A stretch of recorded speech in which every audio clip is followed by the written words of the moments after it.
Olá, amigo cheio de esperança, que alegria estar com você em mais um episódio da nossa série especial Alcance da Salvação. Já percorremos juntos um caminho precioso, atendendo que a salvação é universal. Também entendemos que nós temos liberdade para escolher um caminho da vida e que o pecado distorce a nossa visão de Deus. Mas também entendemos que ele se revelou progressivamente, culminando em Jesus Cristo. Hoje, nós entramos na penúltima etapa dessa temporada. Afinal, o que nós devemos fazer com tudo isso que nós aprendemos? Como essas verdades, elas moldam nossa vida prática e o nosso testemunho? Recebemos mais uma vez nosso querido amigo Jorge Manuel, que nos acompanhará nessa reflexão. Jorge, por favor, conforme nosso costume, nos conduza uma oração. Prazer, com muito gosto, Alan. Oremos. Pai querido, nosso Deus, te agradecemos por mais este momento de estudo e reflexão. Te pedimos que o teu Espírito Santo nos conduza, abrindo nossa mente para compreender nossa identidade como teus filhos e nossa responsabilidade como embaixadores de tua salvação. Que as verdades compartilhadas hoje nos fortaleçam e nos inspirem a viver com fidelidade. Oramos em nome de Jesus. Amém. Amém. Amém. Jorge, se Deus ama a todos e já ofereceu a salvação por meio de Cristo, qual deve ser a atitude prática dos cristãos em relação às outras pessoas? E, Alan, eu acho que essa é uma questão central no cristianismo prático que vivemos. Como cristãos, precisamos olhar para todas as pessoas com os olhos de Deus. A Bíblia nos revela que o plano da salvação é para todos. Portanto, não podemos agir com indiferença, exclusividade ou superioridade espiritual. Como pode ser isso? Cada ser humano é alguém por quem Cristo morreu. Em outras palavras, todos são alvos do amor divino. E isso transforma a forma como nos relacionamos. Devemos viver com respeito, compaixão e disposição para servir. É interessante. Isso nos leva a pensar num texto que é de Mateus, no capítulo 28, verso 19 e 20. Aqui convido a você que nos acompanha no YouTube, você que está sintonizado através da rádio com a gente. Se você puder, pegue sua Bíblia, vamos conferir a palavra de Deus. E ali no capítulo 28 de Mateus, versos 19 e 20, Jesus, ele entrega a conhecida grande missão. Grande comissão. Né? E ali está escrito o seguinte: portanto, vão a todos os povos do mundo e façam com que sejam meus seguidores, batizando esses seguidores em nome do Pai, do Filho e do Espírito Santo e ensinando a obedecer a tudo que tenho ordenado a vocês. E lembre-se disso, eu estou com vocês todos os dias até o fim dos tempos. Esse texto é uma promessa maravilhosa do Senhor Jesus, né? E nós temos ali um pedido muito especial. O que você teria a comentar sobre isso, Jorge? E tal qual, Alan, realmente esse texto é uma convocação direta de Jesus, que nos chama a ser discípulos.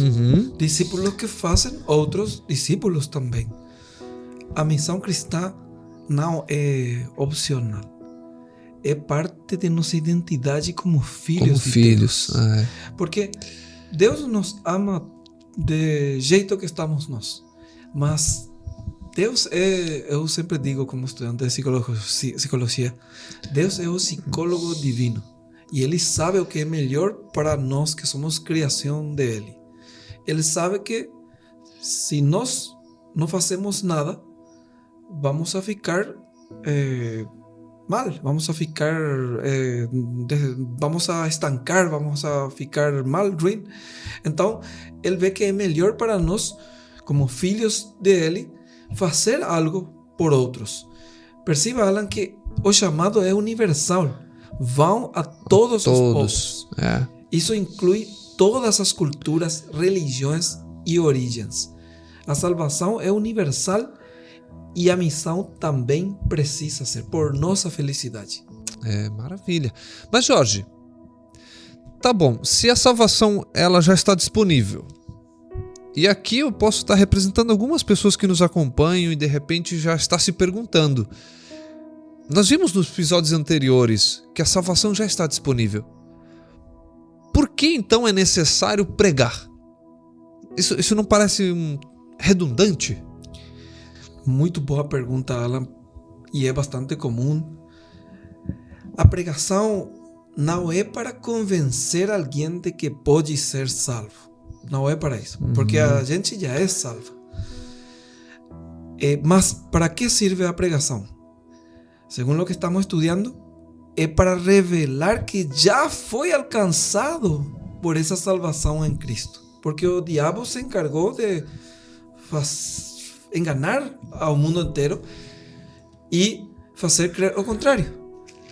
Que a gente nasce perdida, que está perdida e que deve fazer algo para alcançar a favor de Deus, a misericórdia de Deus. Mas a palavra de Deus revela que Deus já fez isso primeiro. A salvação já está dada para todos. Isso fala a palavra de Deus e condiz com o ensino de Jesus. Então, a nossa missão, conforme a luz de Jesus Cristo, é anunciar essa realidade, convidando as pessoas a crerem, a aceitarem essa verdade e a viverem de acordo com ela. Essa verdade que fala a palavra de Deus, que já são salvos. E como uma pessoa que tem um presente nas mãos, mas ainda não o abriu, nosso papel é dizer, este presente já é seu, já era seu, já é seu, mas basta recebê-lo pela fé. Jorge, isso fica claro também, isso que você está dizendo, se a gente abrir aqui em Marcos, no capítulo 16, e no verso 15 e 16, eu vou até ler na versão que eu tenho aqui, mas depois eu quero confirmar numa versão, uma linguagem mais atual, mas aqui diz assim, E disse-lhes, ide por todo o mundo e pregai o evangelho a toda criatura, quem crer e for batizado será salvo, quem porém não crer será condenado. Em outra versão, aqui de Marcos 16, verso 15 e 16, diz, vão pelo mundo inteiro e anunciem o evangelho a todas as pessoas. Quem crer e for batizado será salvo, mas quem não crer será condenado. A crença, aqui nesse caso, ou vamos pegar aqui a palavra salvação, a crença é a chave? E poderíamos dizer que sim, Alan. E a salvação é um dom, um regalo, presente.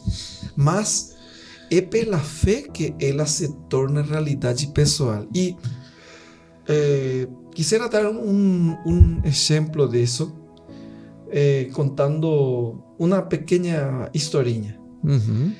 Es como una parábola, como una ilustración. Imaginemos, había un hombre que había trabajado y estaba trabajando en un país distante. Ok. Que era de acá, de esta región entre Paraguay y Brasil. Y supongamos que fue para los Estados Unidos a trabalhar. E longe de sua família. Devido à distância e à falta de recursos, não havia podido regressar a seu lar por muito tempo. Um dia, enquanto estava num programa de rádio, porventura compartilhou sua história e expressou seu desejo de regressar ao seu país para visitar sua família. E um multimilionário, um homem rico, ouviu o programa e se sentiu comovido pela história daquele homem. Então, este homem de muito dinheiro, empresário aí rico, decidiu ajudá-lo e se dirigiu à rádio para doar uma passagem de avião de ida e volta para que o homem pudesse regressar a seu lar e ver a sua família, passar um bom tempo aí, com todas as férias pagadas. Graças à generosidade do multimilionário, o homem pôde finalmente regressar a seu país após muitos anos. ¿Se entende? Quando chegou ao aeroporto de esta região entre Paraguai e Brasil, vino de Estados Unidos de longe, chegou depois de muitos anos, família contenta, feliz. Os jornalistas se aproximaram dele para perguntar a quem devia agradecer. Como era que ele poder regressar a seu lar? Agora vamos a imaginar duas possibilidades. Imaginemos que homem, que você acharia, Alan? Que acham? Que este homem, o jornalista pergunta, graças a quê? Ou quem você está aqui? Imagina se este homem disse, eu agradeço a este passagem, a este ticket de avião. Seria... Não faz muito sentido, né? O que acha você? A quem realmente deveria ele agradecer? A quem deu essa passagem? Sim. Né? Ao multimilionário, nesse caso. Certo? É muito lógico. Sim. Então, a fonte real de sua benção foi o multimilionário que lhe deu a passagem de avião. E como relacionamos esta lição com fé e graça? Esta história nos ensina a reconhecer a fonte real das nossas bênçãos e a não atribuir a salvação ou o bem que recebimos a coisa errada. Neste caso, a passagem de avião foi apenas o meio pelo qual o homem pode regressar a seu lar. Mas a verdadeira bênção veio do multimilionário que o doou. Então, esta história pode ser comparada com a relação entre a fé e a graça de Deus. A fé é como a passagem de avião que nos permite receber a salvação tão grande. Mas nossa fé não é a fonte real de salvação. Mas é importante que nós peguemos com nossas mãos pela fé para receber essa salvação. Mas sempre temos que estar conscientes que o dono da salvação, a fonte real da salvação, só é Deus. Através de Jesus Cristo e confirmando pelo Espírito Santo. Deus é realmente que dá esse presente totalmente de graça. E até mais. Em passagens bíblicas, aí em Gálatas, capítulo 5, fala que a fé inclusive é um dom de Deus. Em Efésios capítulo 2 também temos. Em Efésios capítulo 2, pela graça somos salvos por meio da fé, e esta fé não de vós, diz. Até a fé não é nossa. Ou seja, tudo é presente de Deus. É um presente de Deus dado, né? Pois pela graça de Deus vocês são salvos por meio da fé. Isso não vem de vocês, mas é um presente dado por Deus. Então, a salvação não é o resultado dos esforços de nós, de vocês, de você, de eu. Não. Para quem nos acompanha, está em Efésios capítulo 2, versos 2, 8 e 9. Perdão, verso 8 e 9, isso mesmo. Aí diz, pois, como pode ler, Alan, para ter aí em sua versão? Isso, aqui, ó. Porque pela graça sois salvos mediante a fé, e isso não vem de vós, é dom de Deus, não de obras para que ninguém se glorie.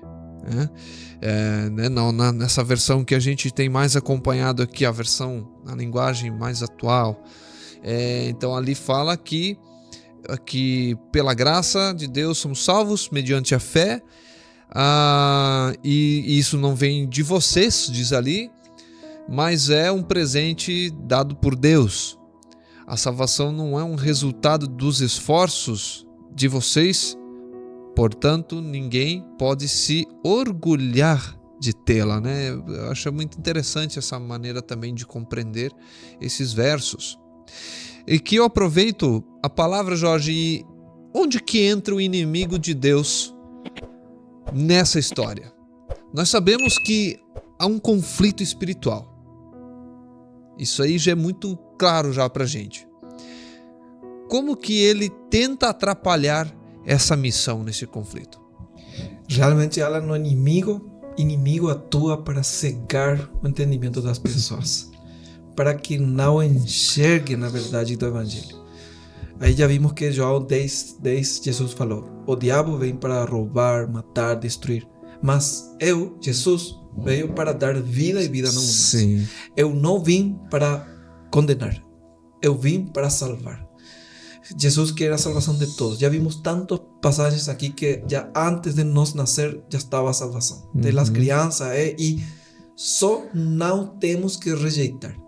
Então, se porventura há uma pessoa ouvinte, um espectador que está tendo uma vida ruim, miserável, eu falo por mim, tive uma vida muito complicada, uma infância verdadeiramente com muitos traumas complexos, e cometi muitos erros demais. Mas não foram, graças a Deus, erros que deixaram para mim doido ou mal da cabeça. Bueno, isso depende de cada um. De poetas e de loucos todos temos um pouco disso. Todos temos um pouco. Mas eu não fiquei tão mal para a sociedade, nunca fui à cadeia, mas sim, eu conheci gente que sim, realmente foi no fundo do buraco. Sim. Cadeia, drogas, adições. E graças a este evangelho, quando entendeu o amor perfeito de Deus, foi para arriba. Deus conseguiu pegá-lo e restaurá-lo. Mas há muita gente que não está entendendo isto. ¿Por quê? Porque há uma luta.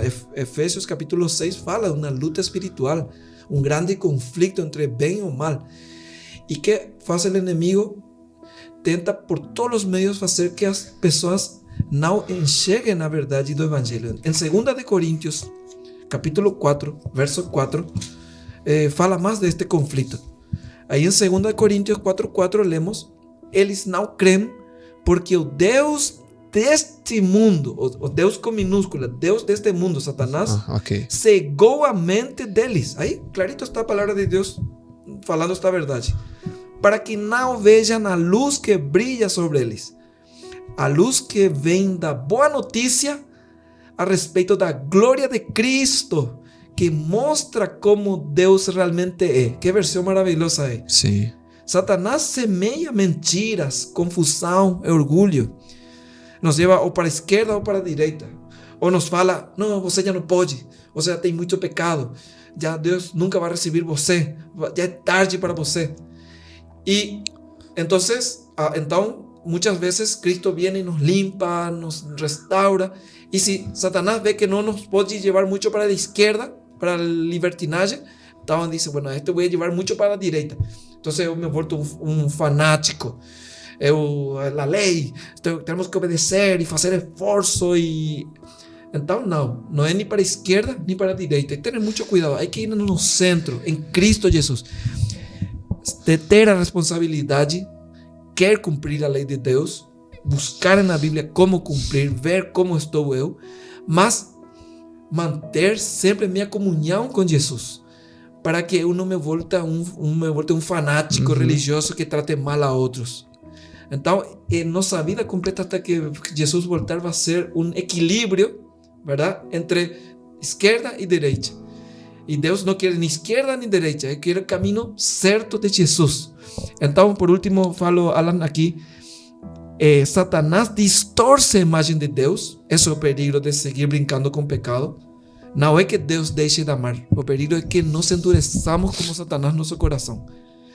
Então, para não endurecer, temos que estudar a Bíblia com olhos de amor contar para Jesús todo, sabemos que ya tenemos esa salvación. Entonces, si hay una persona que está drogadicta, que está mucho pecado, tiene que ir a Jesús. ¿Cómo estás? Jesús le dice, ya tenga salvación. Así como está, você con todo su pecado, tenha salvação, já está salvo. Mas venha a mim. Mas venha a mim, porque sou eu que posso te limpar. Não faça esse esforço. Isso dá paz, Alan. Como nós vimos também, sem mim nada podeis fazer. Exatamente, sem mim nada podeis fazer, dijo Jesus.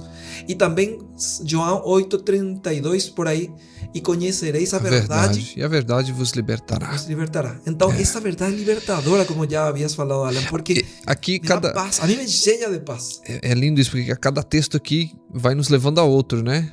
Então, e conhecereis a verdade, e a verdade vos libertará. O que é a verdade? Ou melhor, quem é a verdade?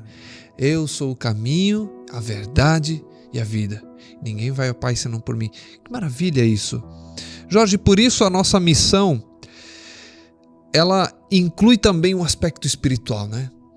É um confronto entre a luz e as trevas. Então, a gente está vivendo nesse meio aqui. Então, o que nós queremos encontrar aqui? A luz do Senhor, a luz de Jesus, não é? Sem dúvida alguma, Alan. É por isso que devemos pregar com amor, mas também com firmeza. Aí está o equilíbrio. Não somos superiores a ninguém. Somos apenas mensageiros da graça, embaixadores do reino do céu da graça. Devemos evitar o exclusivismo e o orgulho espiritual. Pensar que nossa religião, nossa igreja é a verdadeira. Não. Todo o mundo são verdadeiros. Mas alguns têm diferente educação, cultura. Então, alguns são mais avançados em uma coisa e eu em outra. Mas não. A Bíblia fala isso. Em Filipenses vai passar que devemos ser humildes. Não devemos considerar a los demás como inferiores. Sempre temos que ser como crianças. Não fala isso a Bíblia? Sim, sim. Então, por que nós vamos a ter como fariseus exclusivismo e orgulho espiritual? A salvação não é um clube fechado. A Bíblia é clara em Romanos 10:12. Romanos 10:12 fala: isso é porque não existe nenhuma diferença entre judeus e não judeus. Clarito está, Alan. Deus é o mesmo Senhor de todos. E abençoa ricamente todos os que pedem a sua ajuda. E eu agregaria aqui, isso está em Romanos 10:12. Católicos, evangélicos, cristãos, presbiterianos, adventistas, bautistas, Assembleia de Deus, pentecostais, budistas, muçulmanes, agnósticos, ateus, todos são parte desse corpo de Cristo. Mas, como falou uma vez um pastor, há gente boa em todas partes, mas há crenças que não deixam viver em paz. Assim também como há gente ruim, mas só Deus pode julgar e cada um pagará conforme a sua obra. Quem é o trigo e quem é o joio, né? É Deus quem vai realmente. O tempo, né, vai fazer com que a planta amadureça e realmente mostre quem é, mas esse juízo cabe a Deus. Ele falou, não julgueis, espera aí a que chegue o tempo. Sim. Deus é que vai fazer essa separação. Ao destacarmos isso aqui é importante, né, e você que nos acompanha entender, isso é tanto para nós dentro do ambiente que vivemos, dentro de uma religião, dentro da uma instituição onde a gente aqui representa muitas vezes, no dia a dia, mas também vale para nós e no quesito interdenominacional. Então, assim, eu não achar que... Primeiro, eu não apontar para fulano, ciclano, esse é trigo, aquele é joio, dentro da minha igreja. Mas eu também agora, não, eu estou aqui na minha igreja, olho para outra igreja e digo, aquela igreja é um joio. Também não. É um cuidado. Em Gálatas 3:28 também é mais outra passagem que habla isso. Ana. Isso. Gálatas 3:28. Vamos ver. Desse modo, não existe diferença entre judeus e não judeus, entre escravos e pessoas livres, entre homens e mulheres. Todos vocês são um só, por estarem unidos com Cristo Jesus. Isso é extremamente forte. Em Cristo todas as barreiras caem. Ninguém é superior, ninguém está excluído. O Evangelho é a maior mensagem de inclusão e reconciliação que o mundo já ouviu. Exato. E como filhos de Deus, né? Nossa missão é abraçar essa verdade. E aqui eu vou concluindo. Viver com humildade e entender essa mensagem com compaixão e esperança. Queridos, hoje nós aprendemos que a missão de cada cristão é ser um agente de esperança. Não se trata de convencer pessoas a aderir, a fazer parte da religião, mas de anunciar o amor e a salvação já disponíveis em Jesus. Esse é o nosso foco, deveria ser o nosso foco, essa é a nossa missão. Pense nisso. A fé é a resposta. E o inimigo, tenha certeza, ele tentará impedir isso. Mas Deus nos chamou para sermos luz.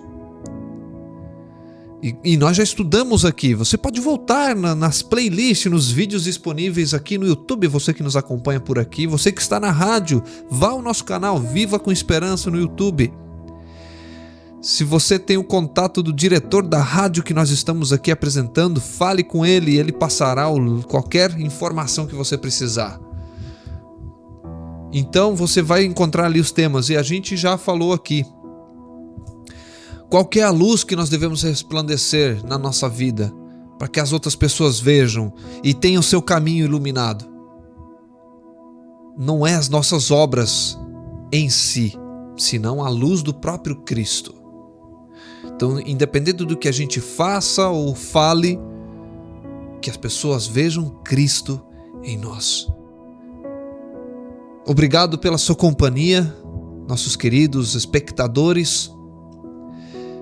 E você foi chamado para compartilhar a esperança.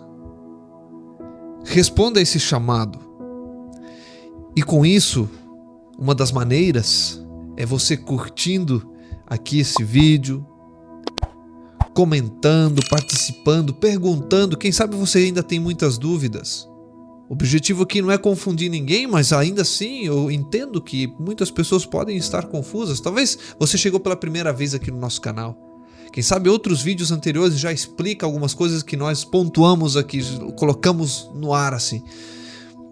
Então, não se preocupe. E mais adiante nós traremos mais informação. Nós falaremos novamente do mesmo tema, porque é sempre bom, inclusive, ler os mesmos textos novamente. Nós sempre teremos lições maravilhosas da palavra de Deus, que é uma fonte inesgotável de bênção.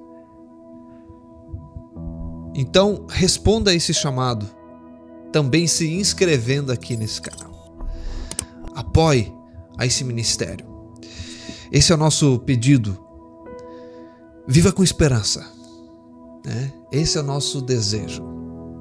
Viver com esperança. No próximo episódio nós vamos concluir essa série ou essa temporada com um poderoso testemunho, então você não pode perder. Um poderoso testemunho de transformação. Até lá e que Deus te abençoe. Vamos agora falar com Deus em oração. Eu convido a você, onde você estiver, se você puder, inclusive fechar os seus olhos, conectar-se com o Senhor. Pai querido, te agradecemos pela missão que o Senhor nos confiou. Obrigado por nos lembrar de que a salvação já foi conquistada por Cristo e está ao alcance de todos. Ajuda-nos, Pai amado, a viver como teus filhos e a levar essa verdade a outras pessoas com amor, com humildade e com coragem. Que sejamos instrumentos de luz, dissipando a escuridão causada pelo pecado. Fortalece cada ouvinte com a tua presença, Senhor. Oramos no precioso nome de Jesus. Amém. Amém.